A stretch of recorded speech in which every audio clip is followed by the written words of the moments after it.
200 கோடி மதிப்புல ஒரு இயந்திரத்தை அந்த கம்பெனி வாங்கியிருக்கு.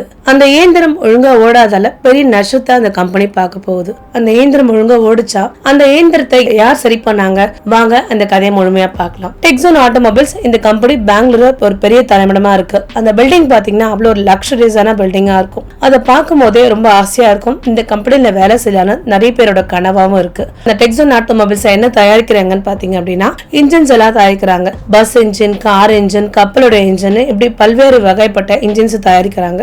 இன்ஜின் தயாரிக்கிறதுல பேர் போன கம்பெனி டெக்ஸான் ஆட்டோமொபைல்ஸ். இந்த இன்ஜின் ஒவ்வொன்றுமே ஒவ்வொரு ஃபியூச்சரோட தயாரிக்கிறாங்க. அதாவது ஃபியூச்சரிஸ்டிக்கோட தயாரிக்கிறாங்க.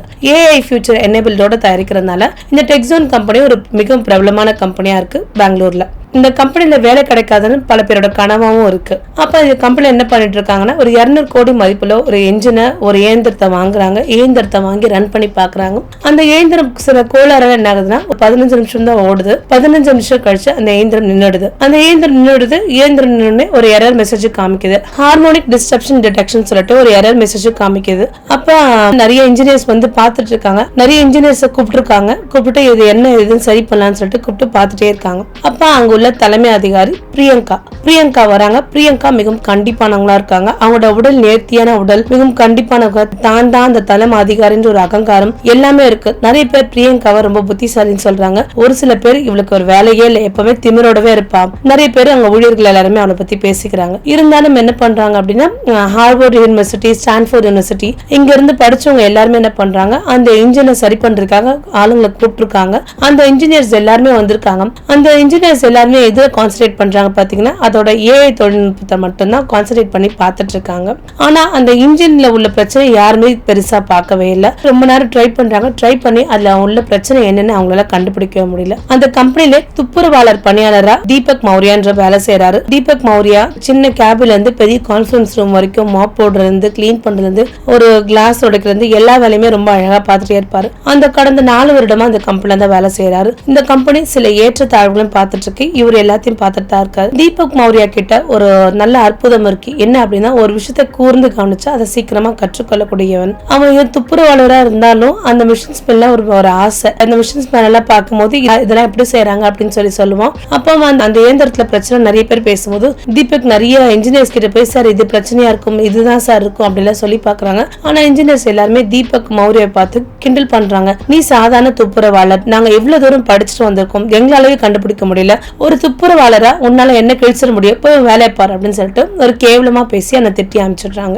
இருந்தாலும் தீபக் மௌரியா என்ன பண்ணுவாரு, அந்த கான்ஃபரன்ஸ் ரூம்ல உள்ள அந்த இன்ஜினை போய் பார்ப்பாரு. பார்த்துட்டு அதோட சாஃப்ட் காப்பி, அந்த இன்ஜின் எப்படி தயாரிக்கும் சாஃப்ட் காப்பி இருக்கும், அந்த சாஃப்ட் காப்பி பேப்பர் எடுத்து பார்ப்பாரு. அதுல உள்ள மிஸ்டேக்ஸ் எல்லாம் என்னன்னு தீபக்கால அலசி ஆராய முடியுது.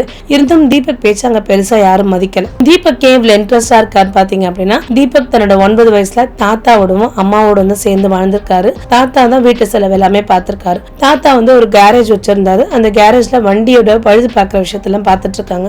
தீபக் சின்ன வயசுல படிப்புல ரொம்ப கெட்டிக்காரு, நல்லா படிப்பான். அதே மாதிரி ஒரு வேலை சொல்லி கொடுத்தா நல்லா கூர்மையா கவனிச்சு உடனடியே அந்த வேலையை பிடிச்சிப்பான். அப்ப தீபக்கோட தாத்தா அந்த கார் எல்லாம் ரிப்பேர் பண்ணும்போது கூர்மையா ஒவ்வொரு விஷயத்தையும் கவனிப்பான். அப்ப தீபக்கோட தாத்தா தீபக் கையை பிடிச்சி இந்த இன்ஜின் தான் ஒரு காரோட இதய துடிப்பு, அந்த காரோட இதய துடிப்பு எப்படி துடிக்குதுன்றது நம்ம பார்க்கும்போது தெரிஞ்சுக்கணும். அதுல என்ன கஷ்டப்படுதுன்னு அந்த இதய துடிப்பு நம்மகிட்ட சொல்ல வரும், நல்லா ஊர்ந்து கவனிக்கணும். இது இந்த மாதிரி துடிச்சது அப்படின்னா இந்த மாதிரி காம்போனன்ட்ஸ்ல பிரச்சனை இருக்குன்னு அர்த்தம் சொல்லிட்டு சின்ன சின்ன விஷயத்த அவங்க தாத்தா ரொம்ப அழகா சொல்லி கொடுத்திருக்காரு தீபக்கு. அதனாலவோ என்னவோ தீபக் ஒரு டிப்ளமோ படிச்சு முடிச்சிருக்காரு, ஒரு நல்ல பட்டதாரியாகவும் இருக்காரு. தீபக் தன்னோட படிப்பை பெரிய அளவுல படிக்கணும்னு ஒரு கனவு கண்டிருந்தாரு. தீபக்கோட கனவு பெருசா நிறைவேறல. ஏன்னா அவருடைய தாய்க்கு ஸ்டேஜ் 1 கேன்சர் இருந்ததால அவன் வேலைக்கு போகக்கூடிய கட்டாயத்தின் சூழ்நிலை தள்ளப்பட்டான். அதனால அவன் இந்த கம்பெனில வேலை செய்ய ஆரம்பிச்சான். ஏன்னா இது வந்து ஒரு ஆட்டோமொபைல்ஸ் கம்பெனின்றதுனால அவனுக்கு இந்த கம்பெனி மேல ஒரு ஈர்ப்பு இருக்கு. அதனால எந்த வேலை கிடைச்சாலும் பரவாயில்ல நம்ம செய்யலான்ற எண்ணத்தோட தான் அவன் டிப்ளமோ முடிச்சிருந்தாலும் இந்த கம்பெனில துப்புரவாளராக வேலை செஞ்சுட்டு இருக்கான். அவனுக்கு அந்த இன்ஜின்ஸ்ல என்னென்ன பிரச்சனை என்று தெரிஞ்சுக்கிற அளவுக்கு அவன் வந்து அந்த மிஷின்ஸ் எல்லாம் ரொம்ப நேசிக்கிறான். இல்ல இந்த இதுதான் தப்பா இருக்கும் அப்படின்னு அவன் ஒரு கணிக்கவும் செய்யறான். இப்படியே நாட்கள் போயிட்டே இருக்கு. அந்த மிஷின்ஸ் வந்து 6 வருடம் கடந்துச்சு. அந்த மிஷின்ஸ் ஒண்ணுமே சரி பண்ண முடியல. அப்ப என்ன பண்றாங்க, ஜெர்மன்ல உள்ள மேனுஃபேக்சர் வராங்க. மிஸ்டர் ஸ்மித் குழுவினரும் டாக்டர் லேக்காவும் அவங்களோட சேர்ந்து வராங்க இந்த மிஷின்ஸை பாக்குறதுக்காக. இந்த மிஷின்ஸ் எப்படி ரன் ஆகுதுன்னு பாக்குறதுக்காக வராங்க. பிரியங்கா வந்து என்ன பண்றாங்க, இந்த மிஷின்ஸ் எல்லாம் ஒழுங்கா ஓடலன்னா நம்ம கம்பெனிக்கே கிட்டத்தட்ட 500 கோடி அளவுக்கு லாஸ் ஆயிடும் நல்லாவே தெரியுது. இருந்தாலும் அவங்க சமாளிக்கிறதுக்கு என்ன பண்றாங்க, அந்த கான்ஃபரன்ஸ் ரூம்ல மிஷின்ஸ் ரன் பண்ணி பாக்குறாங்க. மிஷின்ஸ் ஒரு 15 நிமிஷம் வரைக்கும் தான் மிஷின்ஸ் ஓடுறது ஸ்டாப் ஆயிடுது. இது ஸ்டாப் பண்ணே பார்த்த பிரியங்கா என்ன பண்றா, அங்க உள்ள ஊழியர்கள் எல்லாருமே கூப்பிடுறாங்க. கூப்பிட்டுட்டு இந்த மிஷின்ஸ் எல்லாம் ஓடலனா ஏன்னா அங்க வந்து இன்வெஸ்ட்மெண்ட் கம்மி பண்ற மாதிரி இருக்கும், அப்ப நாங்க நிறைய பேருக்கு வேலை இல்லாம போகிற மாதிரி இருக்கும், அதனால இங்க இருந்து நான் 200 ஊழியர்களை சஸ்பெண்ட் பண்ண போறேன் அப்படின்னு சொல்றாங்க. அந்த 200 ஊழியர்கள் முகத்திலுமே ஒரே படபடப்பு, வேர்த்து கொட்டது, எல்லாருக்கும் பயம் வந்துருச்சு. ஏன்னா 200 ஊழியர்களை திடீர்னு வேலையை விட்டு தூக்குறாங்க அப்படின்னு அவங்க எல்லாருக்கும் பயம் வந்துருச்சு. ரொம்ப பயப்படுறாங்க, பதட்டமாகறாங்க. இன்ஜினியர்ஸ் எல்லாம் ஏதோ ட்ரை பண்றாங்க, அவங்களால முடியல. அப்ப என்ன பண்றாங்க அப்படின்னா, அப்ப தீபக் என்ன பண்றான், பிரியா கிட்ட, பிரியங்கா மேடம் கிட்ட என்ன பண்றான், ரொம்ப தைரியத்தை வர வச்சு பிரியங்கா மேம்கிட்ட, மேம் நான் இதனால சரி செய்ய முடியும் அப்படின்னு. பிரியங்காக்கு இன்னும் கோவம் அதிகமா வருது. நம்ம ஒரு தலைமை அதிகாரியா இருக்கு, நம்ம கிட்ட வந்து ஒரு துப்புரவாளர் பேசுறாருன்னு சொல்லிட்டு அவளுக்கு வான அளவு கோபம் வருது. ஹார்வர்ட் யூனிவர்சிட்டி, ஸ்டான்ஃபோர்ட் யூனிவர்சிட்டியில வந்து பார்த்து அவங்களாலுமே ஒன்னும் செய்ய முடியல. துப்புரவாளர் வேலை மட்டும் செய்ய தானே வந்த, அது மட்டும் தான் நீ செய்யணும், தேவையில்லாத வேலை செஞ்சுட்டு இருக்காது, என் டைம் வேஸ்ட் பண்ணாத, ஒழுங்கு மரியாதையா போயிடும் கண்ணா பின்னான்னு பேசுறா. அவன் இருந்தாலும் அவன் ரொம்ப தாழ்மையா சொல்லி, மேடம் கண்டிப்பா எனக்கு ஒரு வாய்ப்பு கொடுங்க, கண்டிப்பா நான் சரி செய்ய முடியும் அப்படின்றாங்க. அப்ப அவங்க வந்து டாக்டர் லேகா சொல்றாங்க, பிரியங்கா மேம் ஒரு வாய்ப்பு கொடுத்து பாருங்க, வாய்ப்பே கொடுக்காம சரி செய்ய முடியாதுன்னு. அது எப்படி மேம் இவ்வளவு இன்ஜினியர்ஸால செய்ய முடியாத வேலையை ஒரு துப்புரவாளரால செய்ய முடியுமான்னு, வாய்ப்பு கொடுக்காம யாருமே எதுவும் பேசாதீங்க, ஒரு வாய்ப்பு கொடுத்து பாருங்கன்னு அவங்க சொன்ன என்ன பண்றாங்க, சரி நான் வாய்ப்பு கொடுக்குறேன், சில நிபந்தனைகளோட தான் நான் அந்த வாய்ப்பை தருவேன் அப்படின்னு சொல்றாங்க. சரிங்க மேடம், அதுக்கு தீபக் சொல்றேன், என்ன நிபந்தனை அப்படின்னா, இப்படி செய்ய போற வேலை எல்லாமே வந்து லைவ்ல நான் போடுவேன், நீ இந்த வேலையை 2 மணி நேரத்துக்குள்ள நீ செஞ்சு முடிக்கல அப்படின்னா நான் அந்த வேலையை மட்டும் இல்ல இந்த பில்டிங் விட்டு நுழையாத அளவுக்கு நான் செஞ்சிருவேன் அப்படின்றாங்க. தீபக் எல்லாத்துக்குமே பொறுமையா வந்து சரிங்க மேடம் சரிங்க மேடம் சொல்லிட்டு என்ன பண்றாரு, தீபக் தன்னுடைய வேலையை பார்க்க ட்ரை பண்றாரு. தீபக் என்ன பண்றாரு, அந்த மிஷின்ஸை ரன் பண்ணி பாக்குறாரு. அந்த மிஷின்ஸோட ரன் பண்ணி பாக்குறாரு. மிஷின்ஸை ரன் பண்ணி பார்த்துட்டு இன்ஜின்ல கை வச்சு கண் மூடுறாரு. நிறைய பேர் வந்து சிரிக்கிறாங்க அதை பார்த்துட்டு, என்ன இவன் ஏதோ ஆக்டிங் எல்லாம் கொடுக்குறான் அப்படின்னு சொல்லிட்டு சிரிக்கிறாங்க. ஆனா தீபக் வந்து உண்மையா வந்து தன்னோட தாத்தாவை நினைச்சு ப்ரே பண்ணிக்கிறான். அந்த இன்ஜினோட சத்தம் மூலமா எங்க பிரச்சனை ஏது பிரச்சனை அவனால உணர முடியுது. அப்ப என்ன பண்றான், எல்லாத்தையும் ரன் பண்ணி பாக்குறான். அந்த மிஷின்ஸோட அதிர்வு, ஒலி எல்லாத்துலயுமே ஒரு விஷயத்துலயுமே ஒரு விஷயத்த ரொம்ப உன்னிப்பா கவனிக்கிறான். எந்த இடத்துல மிஸ்டேக்ஸ் இருக்குன்னு சொல்லிட்டு ரொம்ப உன்னிப்பா கவனிச்சு பார்த்துட்டே இருக்கான். அப்ப அங்க உள்ள ஒரு பொறியாளர் சொல்றாரு, என்ன தீபக் ஏதாவது இருக்கா உனக்கு அப்படின்னா, அப்ப தீபக் வந்து அந்த பொறியாளர்கிட்ட சொல்றான், சார் இந்த மிஷின்ஸ் வந்து ஜெர்மன்ல ஆக்கப்பட்டது, ஆனா அதோட சாஃப்ட்வேர் வந்து அமெரிக்கால செய்யப்பட்டது, கரெக்ட் தானே சார்? ஆமா கரெக்ட் தான் அப்படின்னு சொல்றாங்க.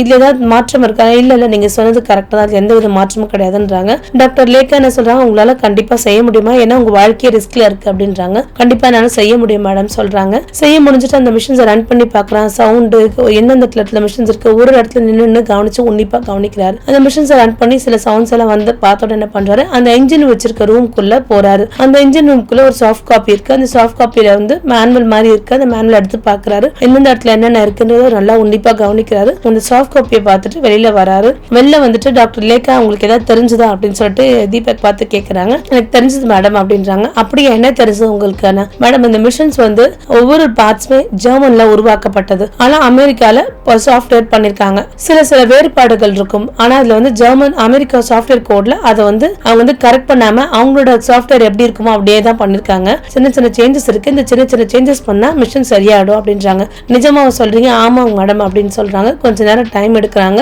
அப்ப என்ன பண்றாரு, இதுல உள்ள பார்ட்ஸை மாற்றணும்னு பிரியங்காக்கு ரொம்ப கோவம் வந்துருச்சு. என்ன நினைச்சிட்டு இருக்க, இதெல்லாம் ரொம்ப காஸ்ட், எனக்கு கிட்டத்தட்ட 200 கோடி நான் முதலீடு பண்ணிருக்கேன், சின்ன பார்ட்ஸ்க்குமே அவ்வளவு வேலை, என்ன சின்ன பார்ட்ஸ் தூக்கி போடுற மாதிரி சொல்லிட்டு இருக்க அப்படின்னு சொல்லிட்டு தீபக்கை பார்த்து திட்டிட்டே இருக்காங்க. மேடம் நான் பண்ணதுக்கு அப்புறம் நீங்க பாருங்க மேடம் சொல்லிட்டு ரொம்ப பொறுமையாவே தீபக் பதில் கொடுக்குறாரு. இருந்தும் வந்து பிரியங்கா ரொம்ப கோவமாவே டென்ஷனாவே இருக்காங்க, பதட்டமாவே இருக்காங்க.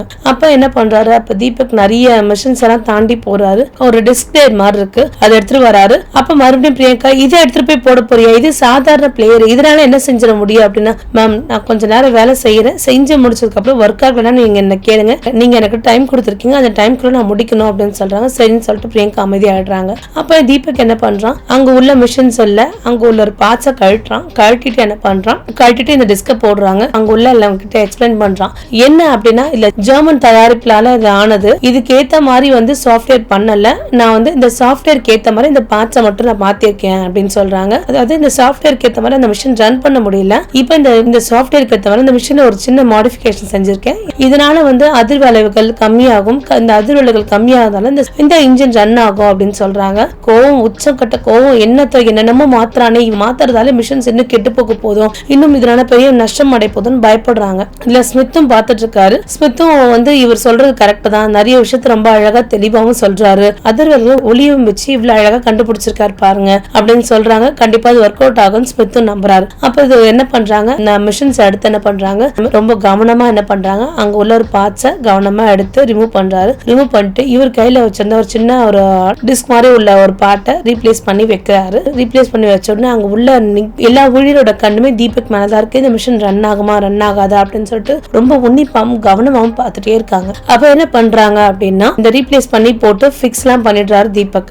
பண்ணி முடிச்சுன்னு என்ன பண்றாரு, மறுபடியும் கை குப்பி தன்னோட தாத்தா வேண்டாரு, தாத்தா நான் செஞ்ச விஷயம் நல்லபடியா இருக்கணும், நீங்க சொல்லி கொடுத்த கைவித்தியால எவ்வளவு செஞ்சிருக்கேன், தாத்தா மனசளவுல வேண்டிட்டு என்ன பண்றாரு, அந்த மிஷினை ரன் பண்றாரு. ரன் பண்ண மிஷின் இஸ் ஒர்க்கிங் ப்ராப்பர்லின்னு ஒரு நல்ல டிஸ்பிளே மெசேஜ் வருது. இதை பார்த்தோன்னா அங்க உள்ள எல்லாருக்குமே ஒரே சந்தோஷம், ஒரே ஹாப்பியா இருக்காங்க. பிகாஸ் டாக்டர் லேக்கா சொல்றாங்க, நான் ஒர்க் பண்ணதுலேயே வந்து கிட்டத்தட்ட 87% தான் நிறைய பேருக்கு ஒர்க் ஆகும், ஆனா உங்களுக்கு 92% அளவுக்கு இந்த மிஷின்ஸ் என்ஜின் சூப்பரா ஒர்க் ஆகுது அப்படின்றாங்க. அப்பவும் பிரியங்கா சும்மா இல்லாம என்ன பண்றாங்க, தீபக் கிட்ட வந்து சரி இன்ஜின்ஸ் எல்லாம் மிஷின்ஸ் எல்லாம் நல்லா ரன் பண்ண வச்சுட்டு, ஆனா இந்த வண்டியை இப்ப எப்படி ஓட்ட வைங்க, வண்டி எப்படி இந்த மென்பொருளோட கரெக்டா ஒருங்கிணைந்து ஓடுதான் பார்க்கணும் அப்படின்னு சொல்றாங்க. உங்களுக்கு இந்த வண்டி ஓட்ட தெரியுமா அப்படின்னு சொல்றாங்க. கண்டிப்பா மேடம் நான் ஓட்டி காமிக்கிறேன்னு சொல்றாங்க. அதே மாதிரி தீபக் மௌரியா என்ன பண்றாங்க, அந்த ஏஐ சாஃப்ட்வேருக்கு ஏத்த மாதிரி எங்க நிக்கணும் எங்க ஸ்டாப் பண்ணணும் கரெக்டா எல்லா ஒர்க்குமே கரெக்டா ஃபங்க்ஷன் ஆகுது. இதை பார்த்த உடனே டாக்டர் லேக்கா ஸ்மித் குழுவினர் ஒரே சந்தோஷப்படுறாங்க. டாக்டர் லேக்கா என்ன பண்றாங்க, இன்ஜினுக்கு உள்ள நோயை அறியக்கூடிய இன்ஜினியர் அப்படின்னு சொல்லிட்டு ஒரு பேர் பண்றாங்க.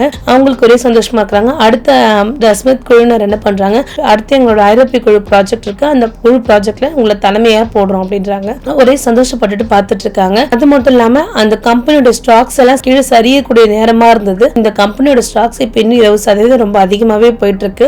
அது மட்டும் இல்லாம தீபக்கு ஒரு நல்ல பொசிஷனும் கொடுத்துட்டாங்க. கொடுத்தது மட்டும் இல்லாம தீபக்கோட சேலரி பார்த்தீங்கன்னா 3 மடங்கு அதிகமா இருக்கு. பிரியா வந்து அந்த தீபக் பத்தி லைவ் எல்லாம் போட்டதால பிரியா மேல மக்களுக்கு எல்லாருக்குமே ஒரு பேட் இம்ப்ரெஷன் ஆயிடுச்சு. பேட் இம்ப்ரெஷன் ஆனதுனால கம்பெனியால என்ன பண்றாங்க, அவங்களை கூப்பிடுறாங்க. அது மட்டும் இல்லாம எப்பவுமே அவங்க தீபக்கை திட்டிட்டு நிறைய மெமோஸ் எல்லாம் தீபக் கொடுத்திருக்காங்க. ஏன் அன்னெசரியா இவ்வளவு மெமோஸ் கொடுத்திருக்கீங்கன்னு சொல்லிட்டு தேவையில்லாத மெமோஸ் கொடுத்ததால என்ன பண்றாங்க, பிரியாவோட பொசிஷனை மாத்தி சாதாரண ஒரு ரிசப்ஷனிஸ்ட் போஸ்டிங் அளவு கொடுத்துடுறாங்க. அவங்களுக்கு ரொம்ப இதுவா கஷ்டமாயிடுது. ஏன்னா அவங்க பெரிய போஸ்டிங் வந்து மறுபடியும் ஒரு சாதாரண போஸ்டிங் போயிட்டாங்க. அதாவது தீபக் பல மடங்கு உயர்ந்து இருக்கிறார், பிரியா பல மடங்கு கீழே இறங்கி இருக்கிறாங்க. இப்ப அவங்களோட ப்ராஜெக்ட் ரொம்ப நல்லாவே போயிட்டு இருக்கு. தீபக்கோட அம்மாவோட மருத்துவ செலவுலாம் முடிஞ்சு அவங்க நல்லபடியா கியூர் ஆகி வந்துடுறாங்க.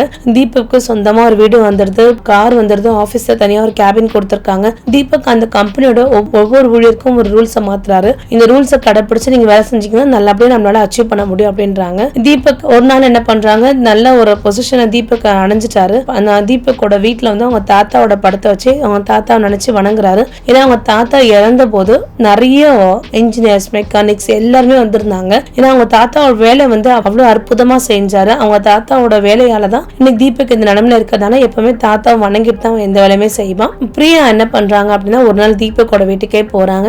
தீபக் கிட்ட தன்னை நடந்துக்கிட்டதுக்காக என்ன பண்றாங்க, நம்ம வருத்தப்பட்டு மன்னிப்பு கேட்கறாங்க.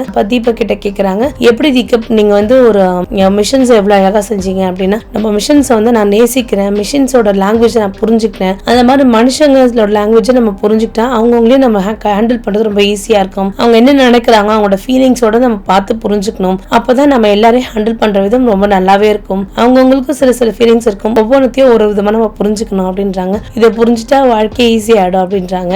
தீபக் கிட்ட ஒரு டிப்ளமோ டிகிரி மட்டும்தான் இருந்தது. இருந்தாலும் அவனோட ஆசை ஈர்ப்புன்றதால அவன் டெக்ஸான் ஆட்டோமொபைல்ஸ்ல ரொம்ப துப்புரவாளர் பணியா வேலை செஞ்சு இன்னைக்கு ஒரு நல்ல பொசிஷன்ல இருக்கான். அதான் திறமை இருக்கிறவங்க எங்க எப்படி இருந்தாலும் பழிச்சுப்பாங்கன்றதுக்கு தீபக் தான் ஒரு பெரிய சான்று.